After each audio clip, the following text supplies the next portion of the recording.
Research department found some interesting information. What?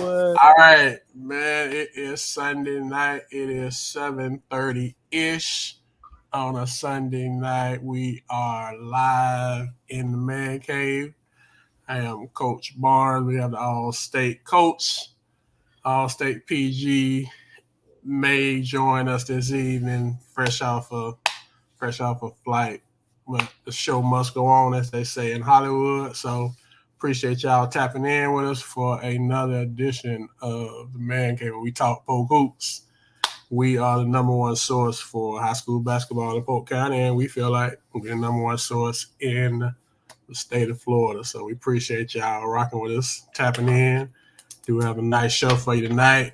Very excited to get going. So, Coach, since we don't have the PG right now, I don't know if you got anything in your corner. If you do, you got it. If not, we'll keep pressing forward. The first thing I'm gonna do is celebrate my brother, man.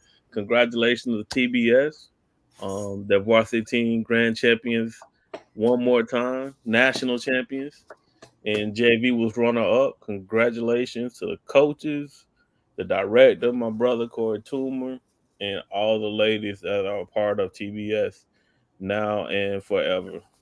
So congratulations, Coach. I was thinking about all the kids that are graduating this year. Where do that leave us here in the Polk County area? Are we still in a good moving in the right direction with what is left? Uh, I think graduation hit us hard, Coach. Graduation that hit us hard. This is and the thing about this group, at least the top part of it, we have seen them grow. We seen them all come in as babies, as freshmen, at least. So they didn't come in, they didn't transfer in, that kind of stuff. So you kind of like, And got they very didn't like close with disappoint. them. Say They again, didn't disappoint at and they all. did disappoint. It's kind of like Walt. You feel a little different about how Walt doing because you saw him. Because we started this around the same time he was getting going. So you feel a little more personal with it. So yeah, it's gonna be very different not seeing the duo at Winhaven, Sessions at McKeel, Vash lighting up LJ. So I do think that it is a it is a There you gap. go. Yeah, jet setting. What we're supposed to say, jet setting. What up? What up with it? What up with it, boss? PG, welcome back. Congrats, coach. Just Congratulations, gave you sir. flowers, man. Appreciate it, man. Yeah, yeah. You appreciate you gutting it out for the good of the Team thing, for the team. for the squad. Anything that you want to give in the meantime? I know you ain't got no tumor take any words for we. No, I'm just proud of thank y'all for support, man. Um really proud of the girls. Uh both teams, it's both teams did amazing. Unfortunately the JV situation just kind of played out the way it played out. It really wasn't even an opportunity for me to like even celebrate with the varsity. Uh First time I think I probably was more emotionally hurt about how things happened for the girls because they were the better team. My JV, like it was hands down, they were the better team, man. And just to see it happen because we saw it happen before the year that we actually won the show, and they let the team perform again. It was the same team that beat us, which they did a good job. Congratulations to them, well respected coach. But I just, not just me feeling it. It's the talk of the stunt world, of the step world that we're just a better team. Just to see that situation transpire, it's hard to come back and try to perform again, man. It's really hard. Um, but we had to do it, because it was so bad for the situation. Proud of my seniors. If it's any, what I'm saying, I wanted it more for them. Probably the most I've ever wanted one was for them this year compared to I think 2014 when we didn't win it that was like my group of kids, like that's like my kids. So just proud for them. And Barnes, I don't think you know that you probably I think we've never talked about it, but this core group right here in the last 2 years that's been winning, they're that step camp. Remember that camp I was doing for those years? It's Yeah. those kids, bro. And we just looked at it like the other day. We're like, "Hey, y'all went to camp? You went to camp? You was at camp? You was at camp as a little kid?" And it's like, yeah, I was there. Then the ones that you like, oh, like Elisa. Yeah, I remember you at camp. You stand out, and it's crazy that you what y'all topic is about today is about building the program, and it's like we started something. I think I started like in 2016, 2017, somewhere around there, building a camp, a step camp. And now those kids were like in fourth and fifth grade, fifth, sixth, somewhere between fourth and sixth grade when I didn't have a middle school team. And we taught them the art of stepping back then. And those kids, majority of those kids, stuck around and became part of the program. And they've won two of our 7 national titles, man. And it's just crazy to see that, and then the girls that were running the camp were actually coaching. Majority of them are coaches now. And it's just, for them seniors, like, 3 of them have been around since that camp. And the rest of them are kind of young and so that was one proud moment of it, to see those seniors win. And also, all 6 of the seniors got scholarship money. Okay. Yeah, they all received scholarship money, awarded at the Stunt Wars Invitational. You know, so just another, just a proud moment, man. We built something here that a lot of you guys are like family, so but just the respect that we're trying to get around the county nationally, man. The respect is like on cloud 20, not even 10. They're just trying to continue to build it around the county to know how powerful these girls are, man. It's something. I appreciate That's y'all. so backwards though. Like I don't understand that. And It's that's not because it's a community team, bro. And I think a lot of people only look at it. I don't say that the respect's not there, but a lot of people only look at it like it's a Lakeland thing. And I got kids from Bartow, um, that's on the team now. Been on the team a couple years. I've had some girls from I had a girl from Winter Haven. Skip's daughter was on the team one year, but I think it's just that it's a community thing for the county, and I try to push it like that. Like, yo, we want the best to give them the opportunity to be the best and and exceed and take it to the next level in life.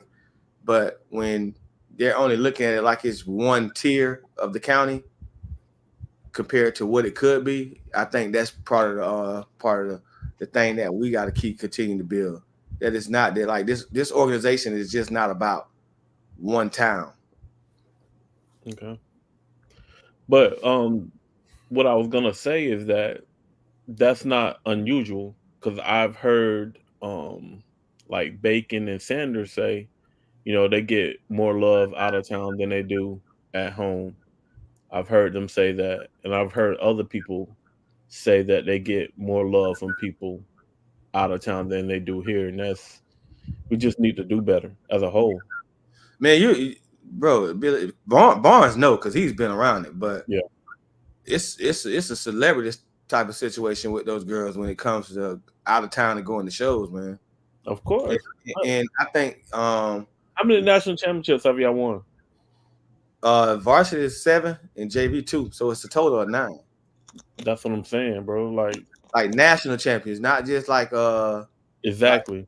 we bro, we step off the bus or we step out the vans at shows, bro, and it's all eyes on us. You know what I'm saying? So it's special outside of home. And then I guess it's kids, man. I can't give you the pinpoint on it, bro. Like all I can say is between Barnes involvement, big shout out to Rashay, my other partner. He's like the VP, bro. Like, you know what I'm saying? Without him, the support from the team moms and the parents, this wouldn't be where it's at now. You know what I'm saying? And you know, that's probably the biggest thing. Just as long as I got that type of support, then you know the program gonna stay moving in the way it's supposed to move. Well, bro, I'm gonna celebrate you every chance I get. Though I'm trying to keep winning them too. Hey, we got the other nationals coming up Memorial Weekend.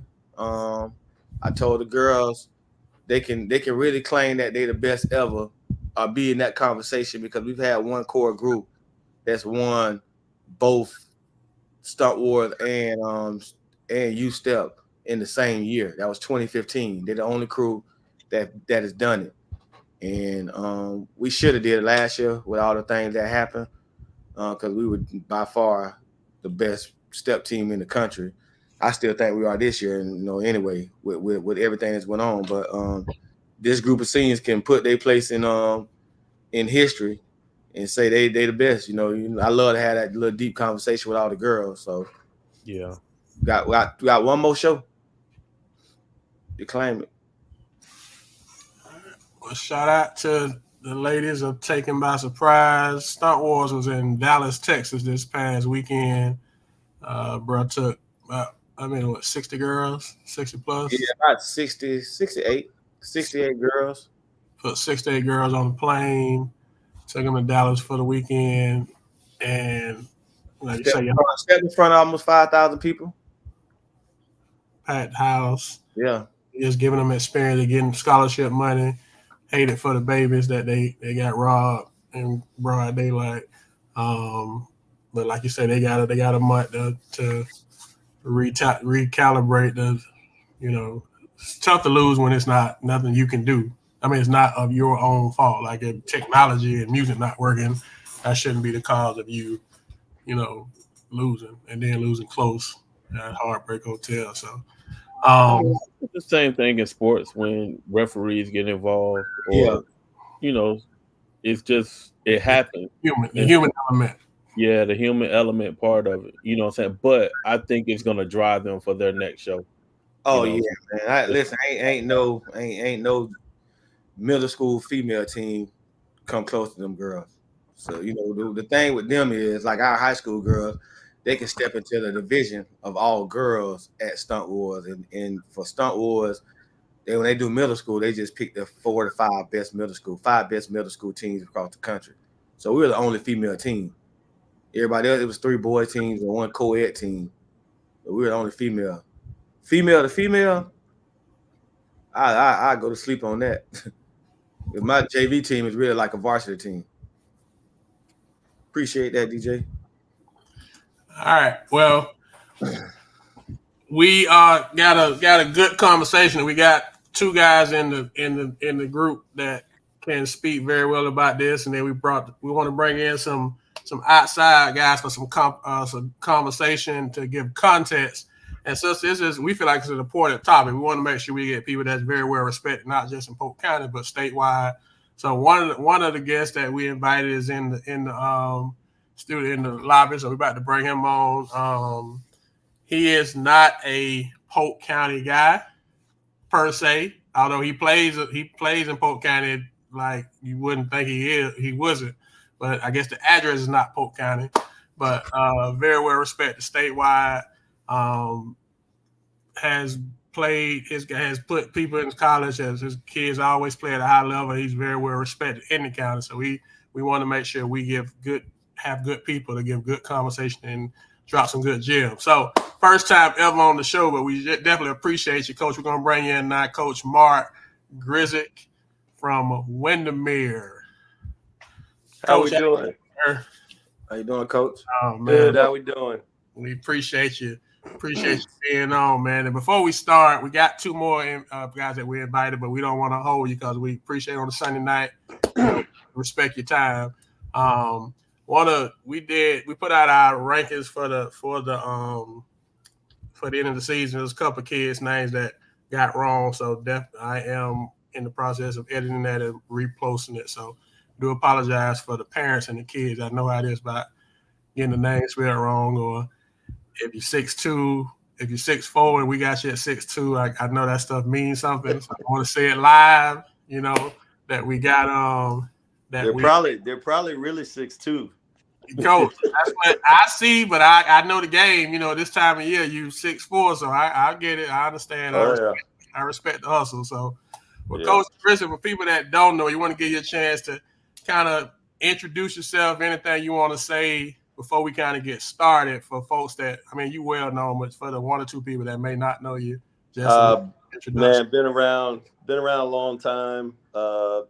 First I was in North Carolina for a little bit, and then I was at PK Young in Gainesville for 11 years. And then I moved to Orlando, was at Olympia. And then I took a few years off to watch my son play. And I was with Scott Williams at Apopka. And then I took the Windermere job when it opened. And, the one thing I say, and you said it, man, I love playing in Polk County. I love playing Polk County teams. I love the coaches in Polk County. It's just a different feel. It's a different vibe. People love basketball there. And I love it. I love going in hostile place and being the enemy. And I think it's great for our kids, and it makes us tougher at the end of the day, because I think Polk County kids got a different level of toughness than anywhere else in the state. Okay. Well, we got another guest, another legend in the studio. Got him fresh off the boat. Very happy to have him in. Another privilege and pleasure. So we'll bring Coach Darren Collins into the mix. Coach, how you doing, sir? Doing good. I'm doing good. I got a little nervous when I saw Mark. I thought, man, his team's going to whoop me again like they did back in the day. They rolled up in here and put something on us. Me and Coach, me and Billy D was talking about before we jumped on. We was like, man, them people, we thought we was rolling. They rolled up in the gym and Olympia, all that all black, and got rough early and often. And I got a little chill when I saw him. Like, ooh, that don't feel good again. Well, Coach, we gonna get the other living legend in the studio and give you a chance to say anything you want to say, Coach, and then but. This guy's no stranger to Polk County basketball either. Kind of one of the architects of Polk County basketball for us getting things started with summer league and shootouts and things of that nature. So he's definitely have Polk County roots, even though he's not currently coaching Polk County. He's always special to us. So appreciate Coach Scott Williams also tapping in tonight. So, Coach, what's going on with you, sir? Fellas, what's happening? How are y'all? Oh man, we're great, man. We're great. Coach, what's going on? Man, y'all like family to me, man. I my Polk County roots run deep, so it's good to be here. Oh man. We welcome all three of you into the man cave. You all know we very, unscripted. We kind of gonna ask some questions, but we talk all the time. We're trying to educate and help people, and we are essentially trying to give insight on what takes to make a successful program. And sometimes they think when we're saying that we're kind of, we get different energy when we say it. So we figure let's bring in some legends, as all three of you guys are. You guys been successful. You've done it at the highest level, and just kind of give insight on different things that it takes to get to that point. So we're just about education. We don't care how they get it, who they get it from. We just want to make sure that they get the information. Now, what they do with it after that is on them. So, now, before we get started, we giving flowers. So most people don't know that the guy over there in a blue shirt, that was my high school coach. All right. So part of the things you guys talk about, and Billy D gave me my flowers for me. I am who I am today because of that guy right there. You know what I'm saying? Like that I didn't play basketball until started 8th grade. That man put me on varsity, coming fresh off of football, playing quarterback, ain't even take 2 weeks off, put me on varsity as a freshman, and taught me how to become a young man, in life, especially at the time when I didn't even have a father figure. But for programs of what I've done over the 14 years, everything about what I try to install in my program comes from that guy right there. You know what I'm saying? He's been everything. I could tell you that to all the fellas that, you know, the day I said I want to play college basketball, he the one gave me the conversation on what I need to do academically, as well as become a young man, a student athlete, you know, in the classroom and outside of the classroom. So, you know, that's why I got on today. As tired as I am, when I saw y'all had his name, I couldn't have y'all on the show without being on here for my guy. So Well, and I'll give, since we passing flowers out, and we pass a few too to the guy that had the black the black shirt on, Coach Collins. Me and Coach Collins worked together for a lot of years at Lakeland High School, about 10, 12 years. And Coach Collins, I still remember the story of how we ended up getting together.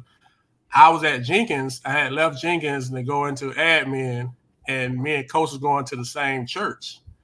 And he was like, "Hey," one night he said, "Hey man, what you doing?" I'm like, "Nothing." He's like, "You ought to come, coach with me." And I laughed it off. Went on about my business, whatever. Saw him in church probably a couple weeks later. He was like, "Hey, you thought about what I said?" And I'm like, "Oh, cause I thought you was playing." He's like, "No, I'm like serious." So he said, "I tell you what, just stop by practice and just see what you think, and So I stopped by. I was at practice probably about 5 or 10 minutes, and I saw Coach trying to do 5 different things. He was running some kind of full court. The press that he ran, he made famous at Haines City. And I'm looking at him in one corner. There's like 2 or 3 other guys, other coaches, that's kind of standing, and guys out of position. And probably 10 minutes in, I jumped in and corrected some guys, and I'm my bad, coach. You're like, no, like you free range and on. It was like that from the coach. You helped me in a time that I needed that help, didn't know it, and it was great working with you. So coach is one of the most genuine. All 3 of y'all are some of the most genuine, real people that you'll meet, and that's why we asked you to come on the show, because y'all know we don't really deal with trash, for lack of a better way of putting it. So even though we get called trash, we don't deal with trash. So appreciate all 3 of y'all, man. So first question, anybody, how do you create the culture that you want within your program?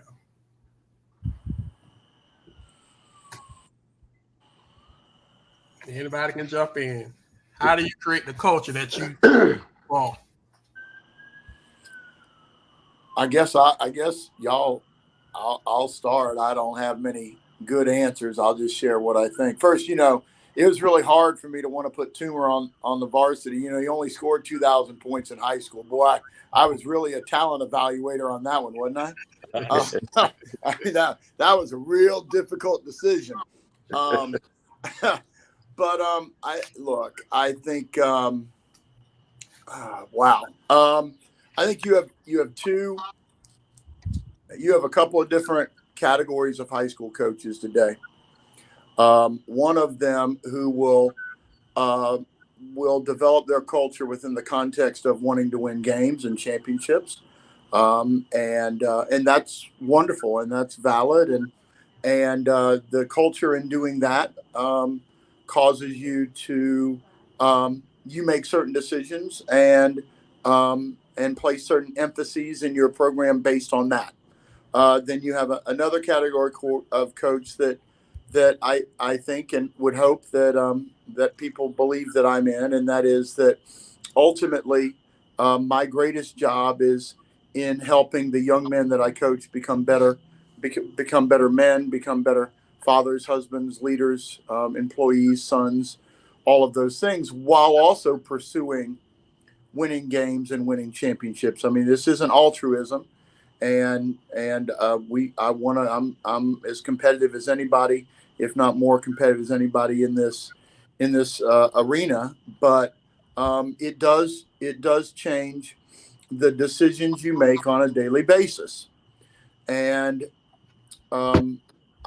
I think by and large, the things that you hold dear as a coach, whichever of those camps or blended of those two you might be, you have to be unwavering in your belief that culture is the most important thing. And to whatever extent you have to make decisions to maintain that, that's job one. And so that can be a multitude of questions and a multitude of things that we can break down.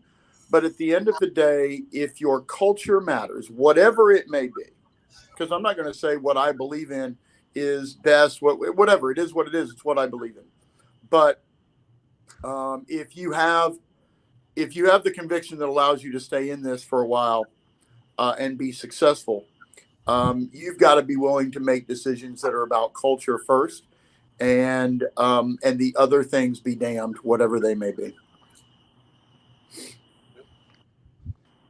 I'll just add on to that and say that in everything he said, I totally agree with. I would just, I hear people say this isn't my slogan, but your culture is pretty much what you demand and what you exhibit, and then what you tolerate. Because if you can say one thing, but if you tolerate certain things, then not sure that really is what your culture is. Then if we say, well, we're going to go to class and we're going to be on time, and you tolerate a kid not going to class and not being on time, then okay, are you really all about that? So I think it's what you demand, and it's what you're about and what you exhibit. So interesting what Mark said. There was a little strip of paper that I had typed up and put on my wall. You get what you tolerate, and that was on my wall from day one that I was at Lakeland all those years. But consistency is a big piece, I think, to culture. I felt bad for kids who play for 4 or 5 coaches.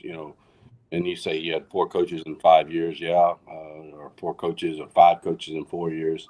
But if you can be consistent, and that's with everything, not just with how you play, but how hard you play, how you practice, how you want your practice to look. I think all those things play into how the kids will develop, your culture will develop. But consistency is a big part of it. And just being there every day for a kid. A lot of kids have people walk in and out of their lives all the time. But if you're there for them the 4 years, and even when they mess up, because they're going to mess up, but you still, they can lean into you, and, you can be stern with them and, hey, make them understand that they messed up, but still love on them and still not give up on them. Yes. And be consistent through the years. But yeah, you get what you tolerate. And sometimes that's difficult. My first year in Haines City, I had a guy everybody knows Ghost, but he messed up at school right before district tournament. And I sat him the second game of district tournament, and the AD at the time was a good buddy of mine. He ended up being a good friend. Jim Polk goes, "Man, you're really going to set Ghost?" He's like, "Do you think we can win with him or without him?" And I said, "Whether we win or lose, it doesn't really matter." I said, "This is going to help Ghost in the long run." Ghost was a junior. He hadn't had a lot of structure the year before. But things just work out because he had a little young freshman, Tramel Foster, hit a basket at the buzzer to win that game. And then, of course, he sat out his next game. Of course, that was his punishment, the one game sitting. And then, we went on to play the next night. But you just got to be consistent. And sometimes it's hard to be consistent. Even as adults, it's hard to be consistent.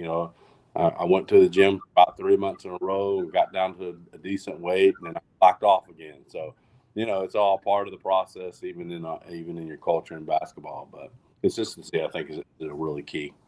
It's funny that Coach Mark said that, because I had that situation 2 times this year. Me and Barnes talked about it. I just sat a young lady at Nationals because my expectation, if you have a D, you can't step. And the young lady, I asked her, what's your grades like before we got within the week of competition? And I'm going to be good, Coach. I got my grades up, told me and the assistant principal that. Report card came out, and she had D's. Paid for a ticket to go. I let her go, but I told her mom, like, yo, I'm sorry. I mean, she's probably going through things, but what we at this program, I can't go backwards and let her be rewarded for doing what is expected. And I had a senior, one of my 6 seniors. I was finna kick off the team this year. I gave her 2 weeks. She in college. I said, yo, you got 2 weeks to get your grades right, or you're done. I said, you're not going to be a part of this program anymore. And she went from not handling business in the classroom to the principal telling me, yo, she's back up the B's to B's. But these kids, they would challenge you in those situations to see, are you serious about your program? And I just, like I said, I just had it happen. So that's probably the biggest thing, is being consistent and sticking by what you say it's gonna be, because it's your program, and kids got to understand it. I think that's what was big for us with Coach Williams, because we had him. I had him for all 4 years, like you said, Coach Collins. And in those 4 years, he did not budge on what his rules and expectations was.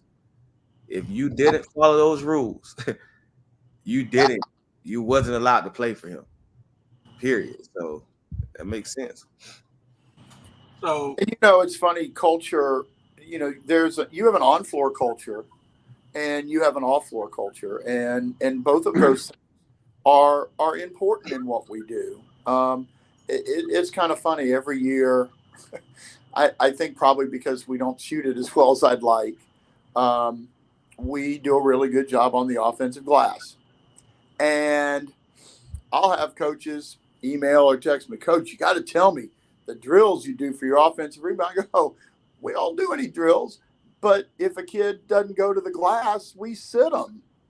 Like, I watch our guys in AAU, and any of them that are out on the perimeter, shot goes up. Now they just stand, and they're not going.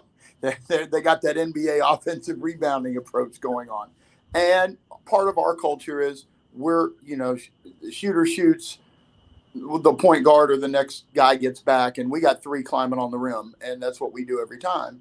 And it doesn't matter whether teams go run us or not. We think our best transition defense is being a great rebounder, and so it's just part of our culture. And it goes to what Darren said. Everything we do, kids will respond to the consistency we place upon them in their lives, and whether those consistencies are about going to class, or whether those consistencies are about how you move the basketball, or whether those consistencies are about how you go to the glass. As long as you are steady and unwavering in those things, kids are going to generally, especially if you've surrounded yourself with the right kind of kids, which is a part of your culture, those kids are going to respond to that level of consistency because they crave that in their lives, and they're missing that in their lives. And that has not changed generationally. It is the same today as it was 30 years ago. It is the great misnomer that kids have changed. No, the adults have changed. The parameters of our sport have changed. Kids have not. And if you put that consistency in their lives, it matters to them deeply. So, Coach, you just said something about travel ball. How do you feel, you 3 guys, travel ball helped or hurt the high school basketball version of the game? I want to jump on that one first, because I'm probably this dude on here. I don't know this dude on here, but when I started out at Sebring all those years, we didn't have travel ball. As soon as the spring came around, we got in the gym, we lifted some, we started getting in shape, we shot the ball a lot, and our biggest thing was getting ready to go to camp at Florida Southern. That's what we did. Our kids didn't play travel ball, and then when summer was over, of course, we're way down there in Sebring. There's nobody to play around there or anything, so we did open gym 3 days a week, and we invited all the older guys who had played at Sebring, and they got the right guys in the gym to play against us. And that's kind of the way I was taught at Lake Wells with Aubrey. We used to go to Roosevelt and play, and then as a young guy at Lake Wells, I actually there, and I would open up the gym in the evening, and the guys would come in and play. We didn't have travel ball back then, so we didn't deal with that. But then later on, towards the end of my career, it became more and more a part of high school basketball. I think it's good in certain situations with the right people. It can be a negative as well. So, the parents have to do a really good job to make sure that their kids are surrounded by the right people, playing for the right programs in the summer. But it can definitely be a benefit in the development of the kids. I think the thing that's big now that I really liked towards the end of my career was guys who were going to trainers, basketball trainers, and develop them, kind of more of an individual level. But it's not going away. So we've got to adapt and be a part of it in some way. You just hope your kids are being coached by the right people. But that's really a parent decision. Once in a while, they would come and ask me, "Hey, what about this team or what about that team?" I try to give them a little bit of information. But unless you're going to do it yourself, and I had a guy at Haines City, Milton, who took our kids everywhere in the summer and played 35, 40 games. But just nowadays, you got to deal with it every day. I'll let these guys that's coaching now, they direct their guys to go. So, well, as a guy who I coached travel ball for a while with Florida Elite, and when I was at PK Young, that was the best situation I think we had. And it was years ago. So if you were good enough to play on a like Lee Bulls or now it's Florida Rebels, if you could play on a shoe team, I'll call it, then you went and did that. But if you weren't, then you played as our high school kids, all played together, and they were called Motivator back then. Motivator One. I had one of my assistant coaches ran it, and that was the best scenario that I ever had. Was all our high school kids played together. I had one or two that would still play with Motivator, but they go to the national tournaments and all that stuff. But now it's I call it's almost like a traveling city league now. I mean, you got some teams out there. Like I was just at the Villages yesterday, and I mean, there's some teams that are just I don't even know if some of those kids even play high school basketball. So it is what it is. Kids are going to play. Parents want them to play. It's all about quote exposure. I think some of the development part has gotten lost. But I just try to stay involved. I try to stay involved with our kids. I try to go watch them. I try to, give input on where I think they should play. And don't get me wrong, there's some really good programs. There's some really good programs. And I do think it's very necessary going into your senior year because, you're going to play in some live events and there's going to be college coaches there. But, last weekend, there's parents up there losing their minds, and I'm looking around. There's not a college coach in the gym, and they're going crazy like it's the national championship game or something. I don't know, but it's you gotta. It's not going away. It's going to be here, and kids are going to play, and that I just think you try to stay on top of it. Yeah, it's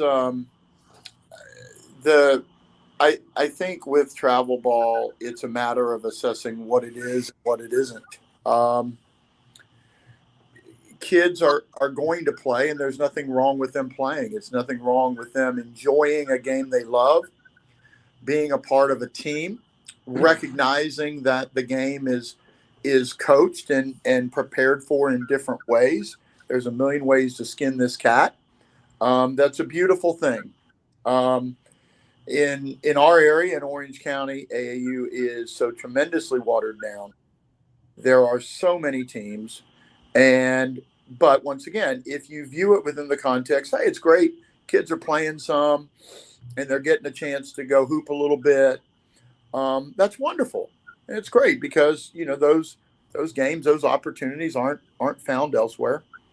But unfortunately, there's the myth that, I mean, you have to be on an AAU team, and every AAU team is of the same merit. And this is, if my son is great with AAU and does all these things, he's getting a scholarship. And Mark hit it on the head. I mean, these parents, these families are investing hundreds and hundreds and hundreds of dollars for this lie. For so many of them, it will tangentially taught recruiting of the high school athlete in the NIL transfer portal era is a part of that conversation. But why are these second, third, and fourth rate teams playing in a tournament every weekend? Why aren't they practicing? Why aren't they developing the skill of those guys? And then during the live period, go out and get seen? Because they're all chasing their tail and they're trying to make themselves out to be something that they're not. One of the things that I find, Mark mentioned it, and it is very true. Follow your kids, support your kids, go watch them when you can. I'm doing the same thing. I find it an increasing number of high school coaches are coaching AAU right now, I think, for one of two reasons. And neither of those reasons is they enjoy coaching basketball so much that they now want to do it another 4 months. It's not. It's not good for mental health. It's not good for physical health. It's not good for families. It's not good for children. It just isn't. It's a terrible personal decision. So why are they doing it? Well, they're doing it, one, if they want to align themselves with talent, because their culture is such that they'd like to draw in talent to where they coach to be successful. Okay, that's a choice. And a lot of coaches, a lot of younger coaches are doing that. You also have a lot of coaches, established coaches, that are coaching, and I'll literally tie it back to an exact quote. Someone in our area who I'm very close to is an assistant coach on an AAU team. It's not a high-level team. And I happened to be watching a game my kids were in, and I noticed him on the bench, and I'm texting. I'm like, "What are you doing?" He's like, "Scott, I'm just making sure people aren't trying to recruit my kids, so I'm gonna stay as close to them as possible."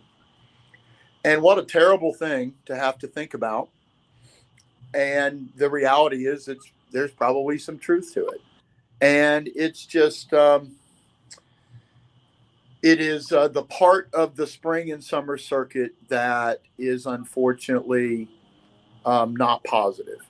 And to have a coach who has a family, who has his life together and his priorities, and is sitting on a bench every weekend, not of a high-level travel team, but of a team where just because he's got a handful of his guys playing, he's afraid not to be there coaching because players are getting poached.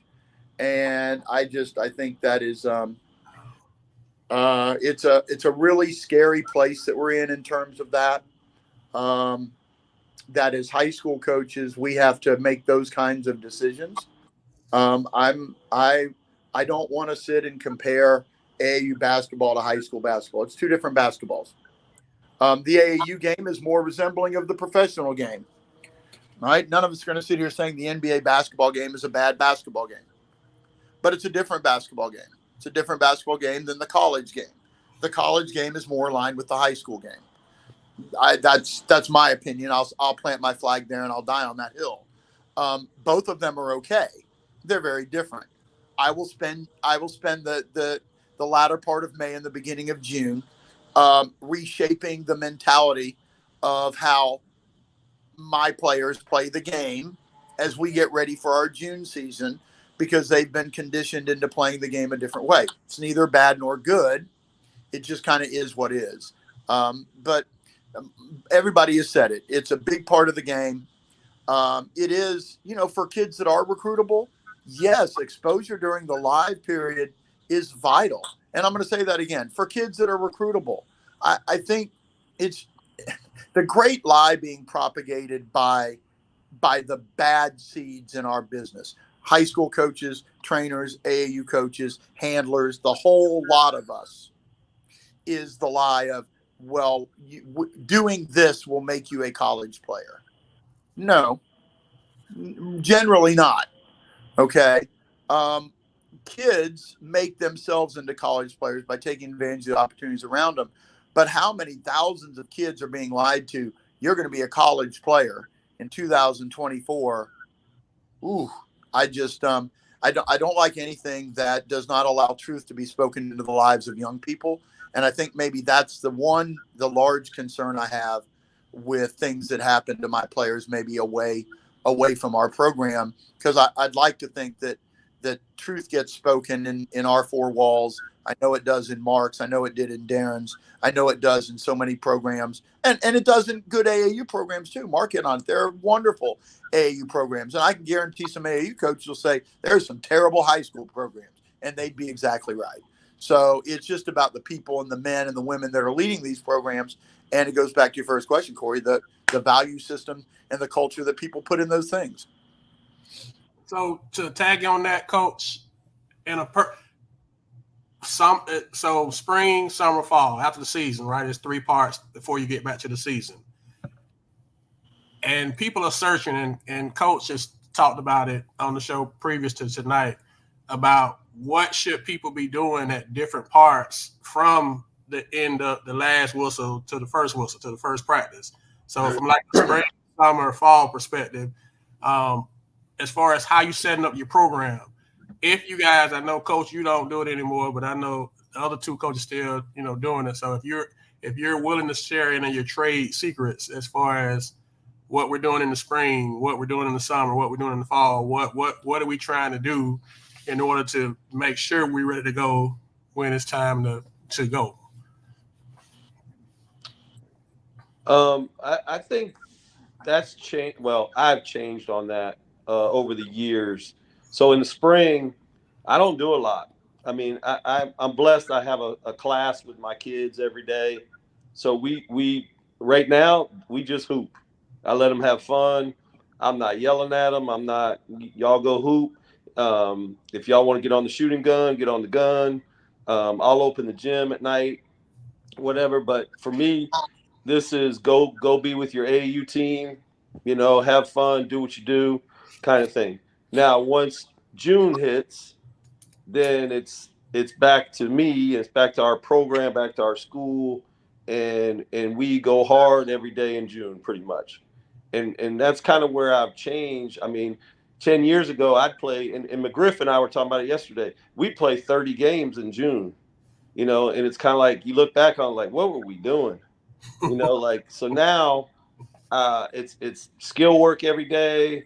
It's some team stuff. Now that they've got the high school live period, you got to do a little more team stuff because you don't want to look like a complete ragtag group in those live periods. But for the most part, we play anywhere from 10 to 12 games, and then July they go back to AAU, and then once school hits again, then we get after it. And and even fall league, I've changed on that. I mean, when I moved to Orlando, we didn't have a fall league in Gainesville. When I moved to Orlando, I was like, oh man, this is awesome. We're playing all these games, but I think the problem becomes um, parents and kids. They put way too much emphasis on what happens in games in the fall and games in the summer. I mean, perfect example, like we don't work on any zone offense in the summer. So like we go play a team, they throw a fat 2-3 zone out there, like we're gonna look bad. And if we make some shots, we might win. But so they overemphasize wins and losses in the summer and wins and losses in the fall. So I mean, I've gone more toward, we really want to work on skill development. And I always tell kids, this is your time to get better. Like our record in the summer and the fall doesn't mean a thing. So this is your time to get better. Once the season starts, November, then it's about our team. But right now, it's about you being better as an individual. And if you're a better player come November, then we're going to be a better team. So you guys got to everybody's got to get better. I'm giving you this opportunity to work on it. We're going to put in work here, pretty much every day. And by November, hopefully you're a better player. Let me just jump in here and say one thing about the travel ball and all the off season. So two of the schools really three of the schools I worked at, I consider Lake Wells one of my schools too, even though I wasn't a head coach there, but I was very involved in the program there. Those kids played multiple sports. Haines City, our kids played multiple sports. Lakeland, if you don't play football at Lakeland, I mean, Coach Fine, he would come to a game. I'd have a kid out there he'd never seen before. He'd pull out and call, Coach, who's that number 11? I haven't seen him before. Castle was always looking for the next player. But that's one thing I think that hurts kids, that they just focus on basketball year round. Let them play them all. I mean, I had a kid that was a pretty good high school 3-sport athlete, and he quit on the sport I think he was probably the best at. I think he could have been a really good football player, but he got out of that because the baseball people were in his ear, and we got to have you in the fall. Out there in the fall, you won't be as good in the spring. So, and then after his sophomore year, he gave up on basketball, which he was just a good high school basketball player. But as a dad, I stayed out of it. I let him make his choices.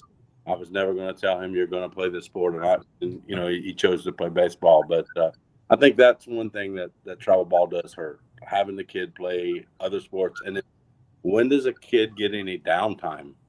When does a kid get to just be a kid? And, you know, we always talk to kids about not taking days off, and that is true. But when I talk to kids about taking days off, hey, you get your workout in. If it's early in the morning, it's in the afternoon, whenever you, and then get away for a little bit. I think there's a real big disconnect there, and I'm a big believer in having some downtime to let your mental, especially as a coach too, mentally relax, and then as a player, let your body relax a little bit. Always continue to train, but you don't have to be playing every day. But I think travel balls hurt that in a lot of ways, not just in our sport. Baseball is the worst. I'll just tell you right now, baseball is the worst. They want every day. They want pitchers to pitch every day. That's the craziest thing I've ever heard. Best advice I ever got was my father-in-law was a pro baseball player, and I asked him. I said, "Hey, you know, all his AAU coaches are saying, you know, let's make Mason a pitcher. Let's make." And he said, "Don't ever let him pitch. Don't ever let him pitch." And I was like, "Really?" He's like, "Yep." He goes, "If he's a pitcher," he goes, "they'll find him in high school, and then they'll develop him." This stuff about playing 7, 8, 9, 10 year old pitching. He goes, "He'll be done before he's ever." That was pretty good advice from him. So, Okay. Yeah, I think both those guys made some really valid points. You know, one of you know, at Apopka, obviously a big football school as well. We don't have a lot of crossover, and it's not by my design, and it is not by the football program's design. It's just kind of been the. I think it is a super unique thing that happens in Lakeland. They play deep into December every year. I'll get a bunch of kids that could come from football to basketball, and they'll have interest and have interest. And coach, I'm gonna come out. That's great. Let's do it. And about the time they come out of Thanksgiving and they're still in the playoffs and they're grinding for another 3 weeks, 3 weeks, you're like, Coach, I'm too tired. And I'm like, well, if you want to take some time off, and it's a shift culturally in what parents and families and young men think about what their high school experience is. I think it goes back to the almighty chasing of the scholarship, and unfortunately, the chasing of the I'm going to be a professional athlete. So many of these young people have had a decision made for them, or that they've made by the time they're 13, 14 years old on this is my future and this is what I'm going to do. And I always do wish. It's funny. I kind of get excited when one of my basketball guys, you know, and not when they're junior. I always roll my eyes. The kid that's never played another sport their whole life, and then their junior summer, they're like, hey, I think I'm going to go play football, or I think I'm going to go play whatever. And I'm like, what? Like, unless there's a, but when the younger kids finally make that decision to do whatever, like Darren said, play them all. It's kind of cool. I feel I'm kind of a part of me gets real excited because they're opening themselves up to also good coaching on our campus with the other sports, other ways of training their bodies, which is a real positive thing, and a chance to be successful at something else. And then Mark talked about, you know, I also am very blessed to have a 7-period class, and you know, partially because Mark's kids already make shots and mine don't. We're getting shots up every day because we can't make any during the season. We got to do something. But we're not really doing anything beyond that because they are involved with their practices and their games and their tournaments. So every day we're trying to do some amount of skill work so that they're getting an opportunity to work on, as both coaches have said, their own improvement. You know, it's how good can you make yourself by the time we get to November. The June thing is different. For one of the things for our program is I made a decision years and years ago, and have still done it. You know, we do 2 weeks of a youth day camp, and it's a grind for our kids, but it's wonderful because they have to give back and they have to invest in these kids. It takes away a little bit our time to be able to just do skill work and different things. I mean, it's a give and take. But I've always felt, and of course, for us it helps pay the bills, which is vital for our program. But we do that, and I agree with Mark. We try to make it as much about skill work.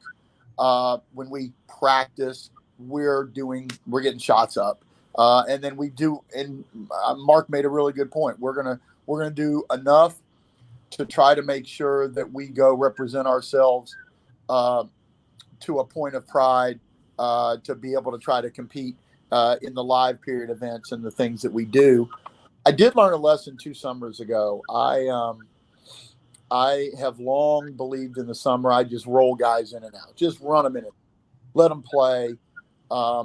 And 2 summers ago, we had a bunch of guys, returners into our program. They were we had a jumble of guys that were all kind of at the same level. And what I found was, in retrospect, we had the worst year we've had in a long, long time, because nobody was willing to understand what their role was come November, because they didn't see it happening to them in June. And I made a decision after our season years ago, when I reflected, that now, even though our priority is not our play, I will coach our games with a little bit more intentionality, because I feel like our program needs kids to know where they are. I'm not really fond of that, because we want them to keep growing. I tend to be a lot more forgiving in terms of mistakes they make or offensive choices they make, because I do want them to expand the boundaries of what they think they are. But as opposed to summers in the past where we're playing anybody, I'm playing anybody, it doesn't matter the time or the score. I have become, I was more intentional last summer, and will continue to be, because I think maybe I did a disservice to some young people, thinking they had a maturity level to see some things that maybe they didn't see. And it's my responsibility to help them understand kind of where they are. And it's a little bit against the grain as to what I want to accomplish, because I really don't care about winning in the summer, but I guess I care about them seeing where they stack in the summer, and then they have the ability to go work on it between then and November. And so that's been a little bit of a culture shift for us in the last couple of years. Coach, I have a question for each one of you guys, and I appreciate you guys being on. A crazy situation for me, because I played against 2 of these guys while they were coaching, and I coached against them, also. So, Did you win? I beat Scott. Yes. What? Definitely. I beat Darren too, as a player and a coach. Man, went to my door up in that little gym. Who was Lake Wales back then? Like, you made it sound like you were doing something. You were beating everybody. Coach, he asked the question. I was just answering it. That's all. I lost too. We just didn't play you. Scott. Hey, Billy will remember. Here's a good story. Bill will remember coming up to Mount Dora, and it was you that scored the basket. I swear, but I think it was. So I'd scouted Keith Jones in Lake Wales, and I knew they had a side out where the inbounder, they get it and throw it right back to the inbounder attacking the rim. We play a great game. We're up 1, 3 seconds left. Lake Wales, we had just scored. They attacked half-court timeout. Swear to God, in the huddle, tell them, hey, you got to watch out for this, blah, blah, blah, blah, blah. Billy, was it you? It was actually Ralph Williams, Coach. Okay. I caught the pass, and I passed it to Ralph. All right, they throw it in. The dude runs right to the rim. They throw it back, lay up, and they win. And then, because I was nice, I had to feed them pizza after the game. We're sitting there hanging out. Yeah, that was a really miserable night. So, yeah, best coaching. Tell your guys what's coming and watch them do it wrong anyhow. We've all been there with 16-year-olds, right? Yes, sir. And then they're in the stand saying, why they didn't do this? I'm not saying this was gonna happen, and you go out there and they do it. Like, what y'all think we over here doing? We tell them that's what's about to happen. But they 15 to 16, so Mark, they got. what do you always say? What's our job? It's a Stupid job for stupid people. yes, sir. Great. I got a 2-part question for you guys. One, there's a y'all the last of a dying breed, so there's a lot of new blood coming into coaching. What advice would you give to these new young coaches, or to yourself when you was young? What advice would you give? The second part of the question is, what motivates you at this point in your career to continue to come back?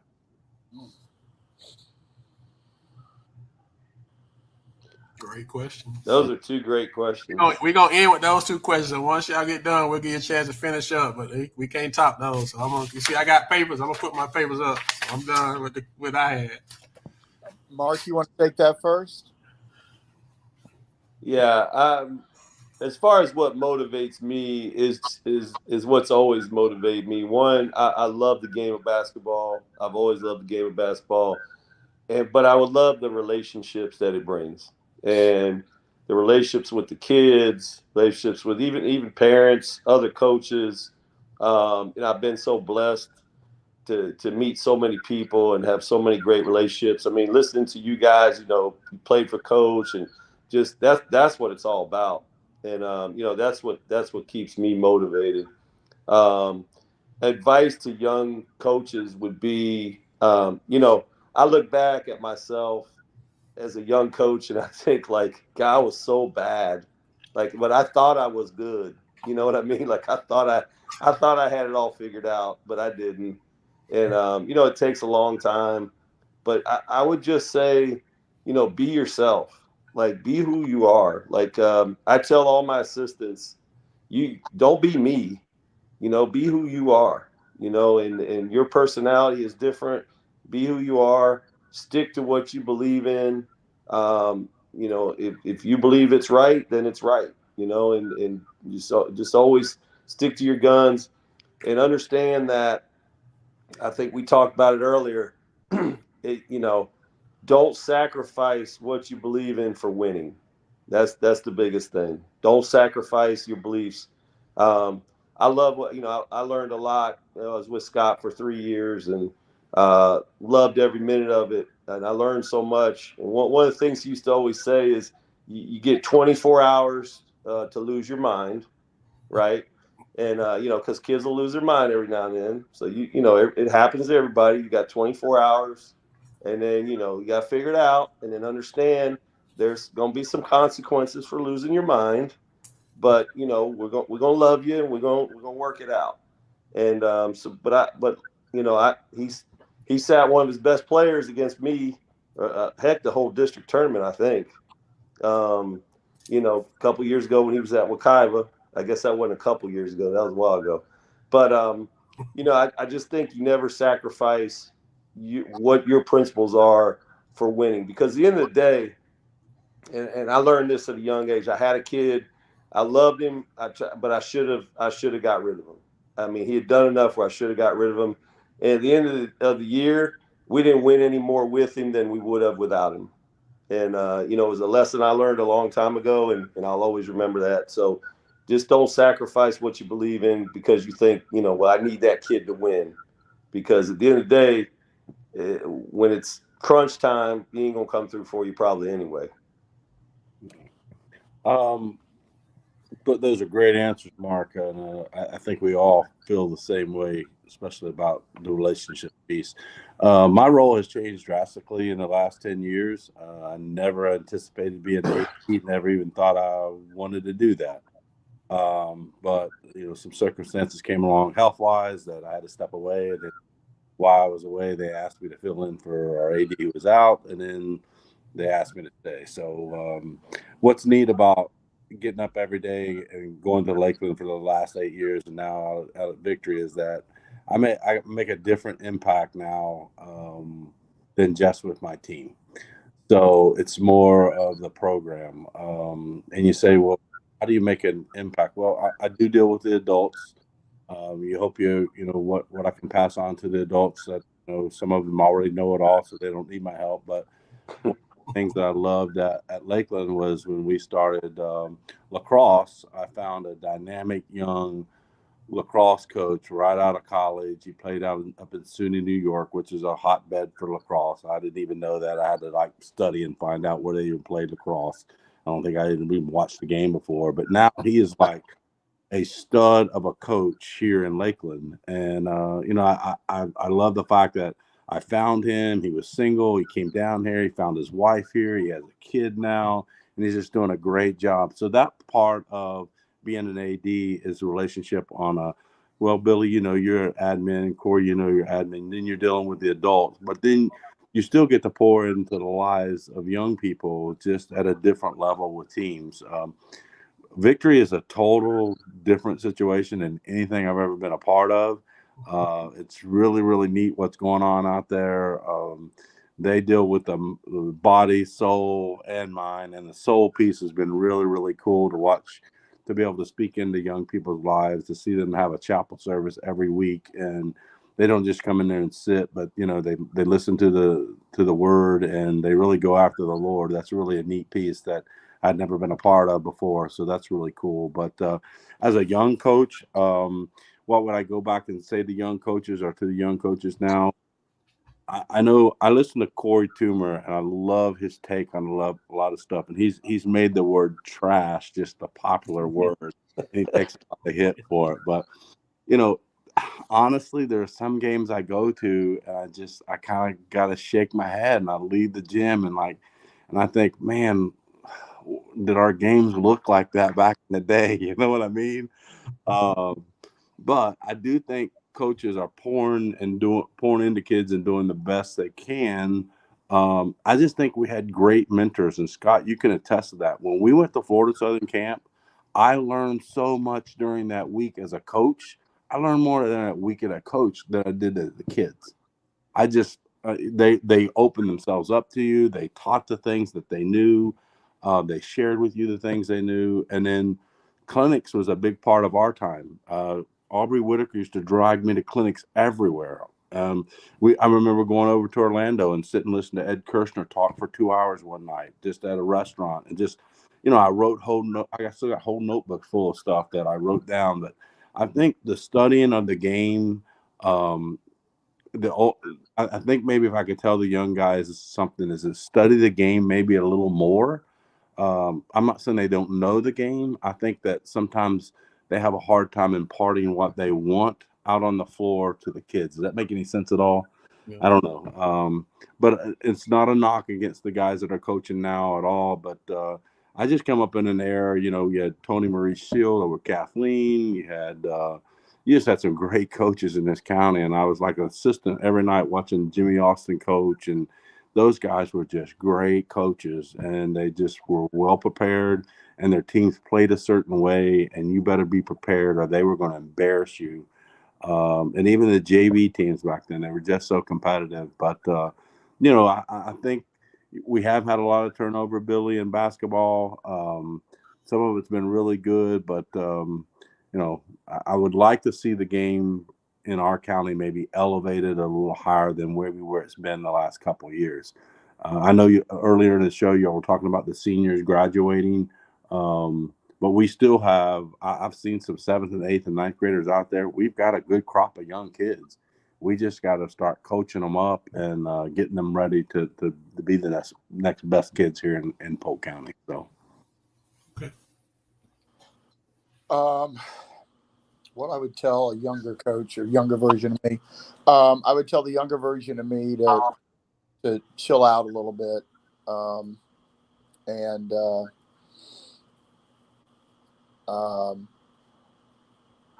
The game is different, though.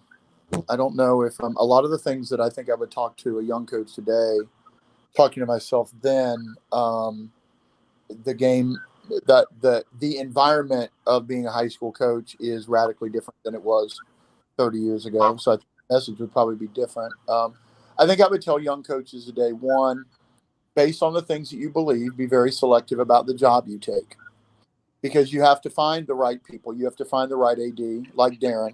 You have to find the right community support. You have to find the right people that can help you be successful based on what you believe at any particular job. There are a lot of bad jobs. And if you're trying to develop as a coach, no matter what you do, if you take a bad job, it's going to be a bad job. And so I think that's very important. I think secondly, to stop being so territorial. Everybody's not your enemy. Everybody's not looking to have a grudge with you. Find people in the business who are like-minded, enjoy the relationship, enjoy the competition, I mean, Mark and I for decades, whoever beats the other buys dinner. Mark's been buying a lot of dinners for me lately. That's a different story.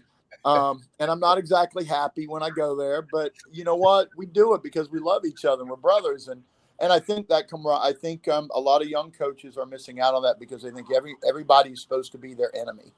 And I would tell them to be more collegial. I would tell them to be more respectful, but that also impacts how are you being respectful back to that coach and their program and their kids. And sometimes we have to look at ourselves. I think maybe the third thing I would tell young coaches is, can you find a mentor in your area that you can go to when things are hard? And maybe that's a basketball coach, maybe it's not, but somebody. We all understand this is a hard job. It's really hard. And good people get chased out of hard things because as men in our society today, we are reluctant to seek um, the help from others and the support of others. And I would encourage young coaches to find somebody when they are feeling despair and they're feeling discouraged that they can go to and they can be safe and they can allow themselves to grow and to prosper. What motivates me? So I'll answer two ways. First and foremost, I'm motivated more than ever to love harder, to care deeper, to invest more completely into the lives of my kids than ever before, um, to magnify whatever impact I can have in their lives. Showing them how much I love them is as important to me, if not more important than it's ever been in any day that I've ever coached. I'm really thankful that that is still important to me. You have to remember it sometimes. You have to remember it if your team doesn't play well. You have to remember it if you don't quite have the level of team that you don't want or don't have. So that is always job one. But I'm also a competitor on the basketball court. And I will tell you, I have had to confront the reality at a Popka over the last 4 or 5 years that due to the nature of players changing schools and things going on, that the ceiling that I might espouse for any team I have may be a little different. But now I'm driven more than ever that I'm going to run my head into that dadgum ceiling with our kids every year. And if we do that, we're going to be successful. And it's going to be a lot of fun because it's going to be a lot of hard work.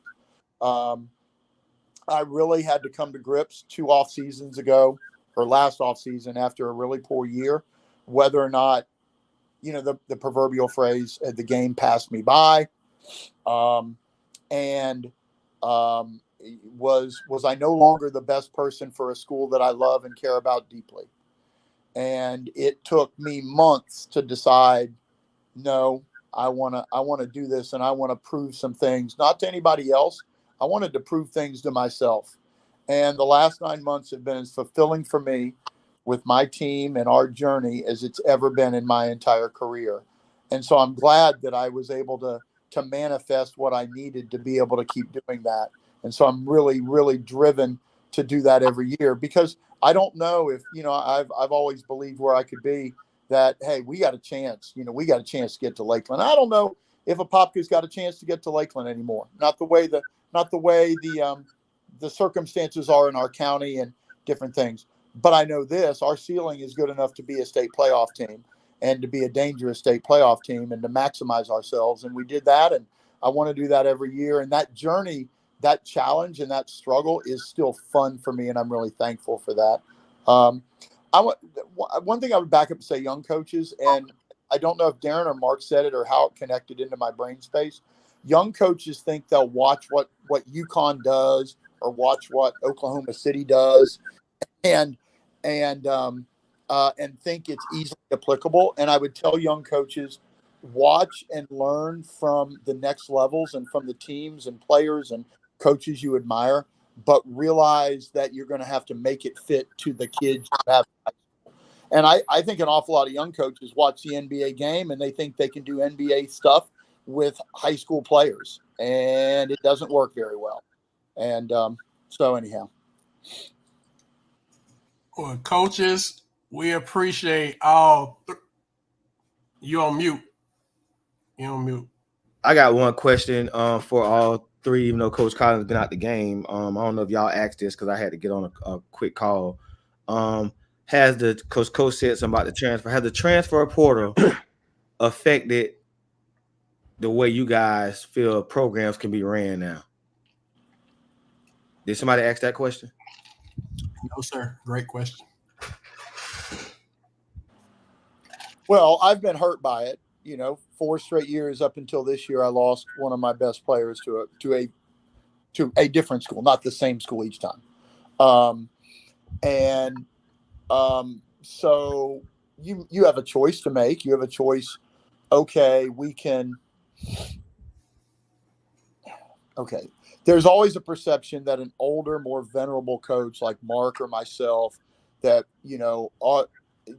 there are stigmas that come with that. There are stigmas with coaching your kids hard. There are stigmas with making your kids play defense. There are stigmas with you trying to get kids to understand what ball movement and sharing the basketball is like.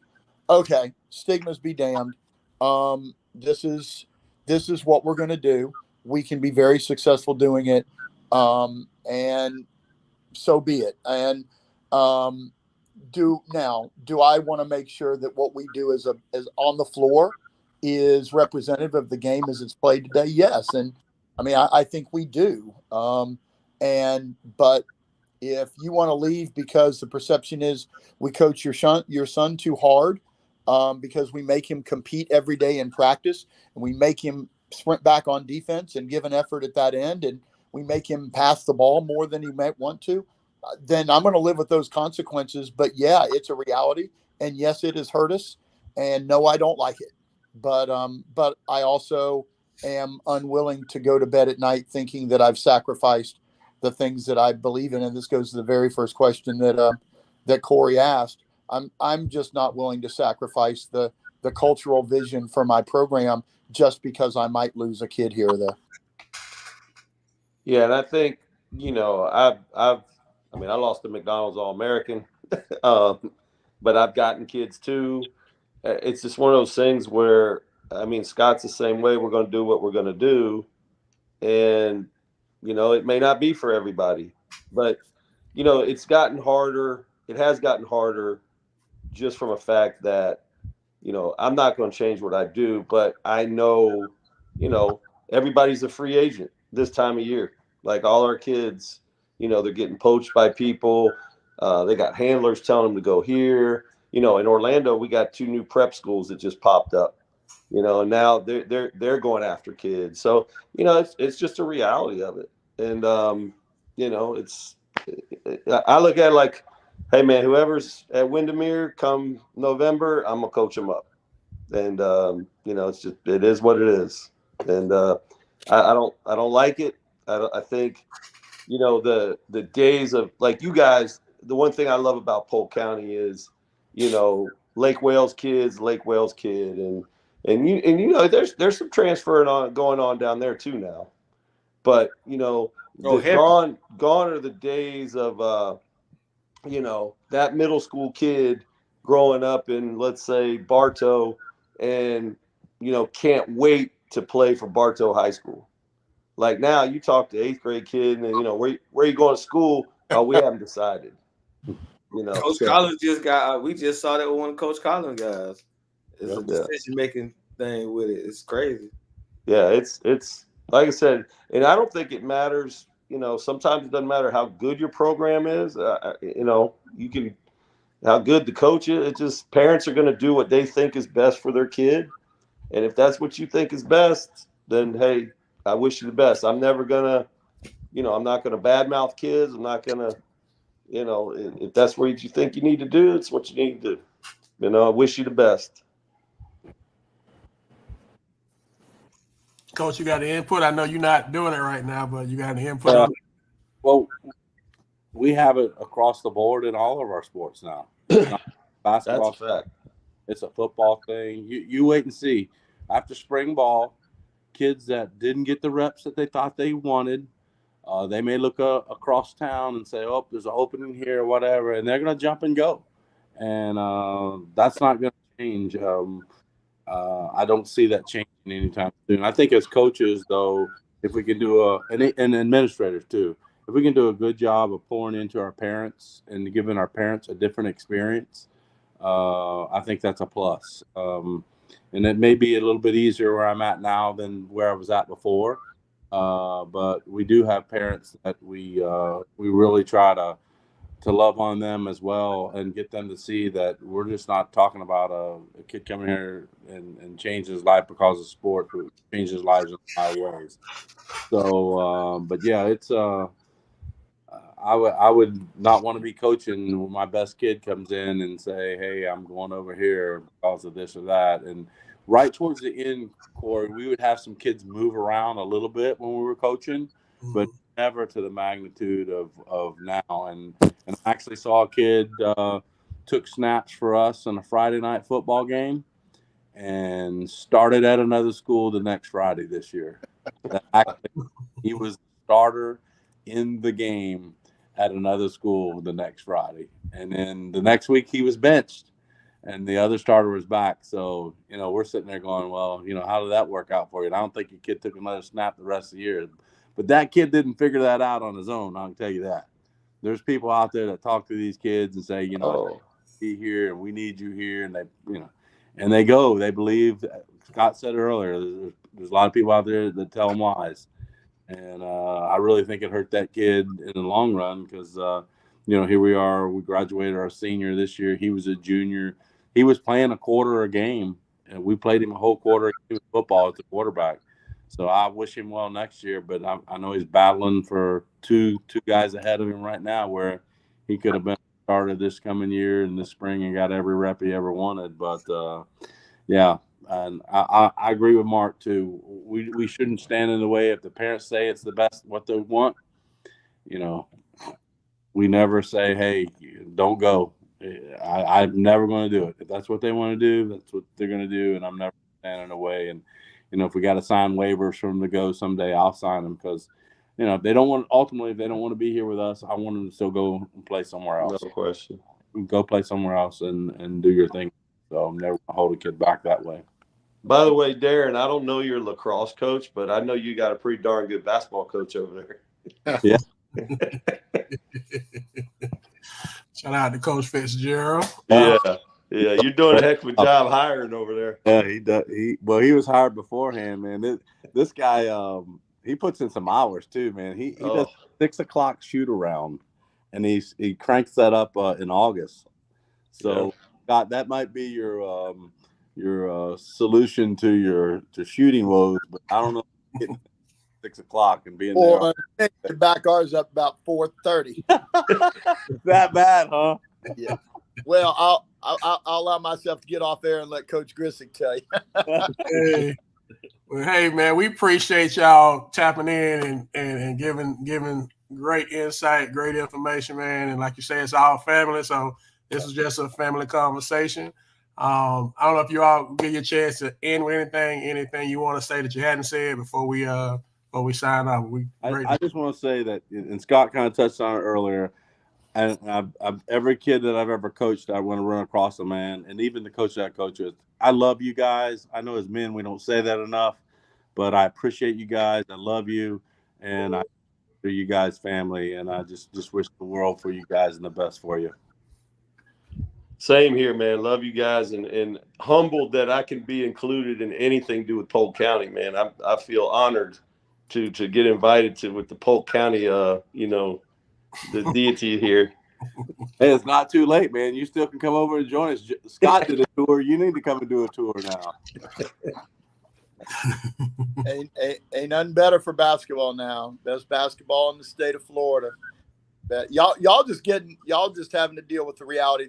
So many schools and kids are being you don't have 9 schools now, 14, and so there's a little dilution of that talent. But Polk County is always going to be special. You guys are amazing what you all do in promoting your game down there. I hope the coaches, players, and programs down there recognize how deeply invested you are, what they do, and how you promote it. I wish that there were like-minded people up here doing the same in Orange County, because you do a tremendous service, and love all you guys. Toomer, you're my guy, man. I love you, brother. You know that. I ain't cold. Love you too, man. Well, we appreciate it, man, and y'all be safe, man. Thank you all for giving your time and giving your insight. We deeply appreciate it. So y'all be blessed, be safe, man. And hey, Coach, you wasn't on. I just won my 7th national title last night. You are a juggernaut, son. Yeah. No, man, that's awesome. I've been following it. I knew it was coming up. I couldn't remember. I knew it was this month. Yeah. So that's awesome. You do it the right way. I mean, you do it the right way, and you built it the right way, and you deserve all that, brother. Appreciate it. Congrats. Thank you. We don't have anything left, man, so we appreciate y'all checking in with us. Appreciate your support. Until next time, man, Polk Hoops, we out. Man, y'all take care. Thank you.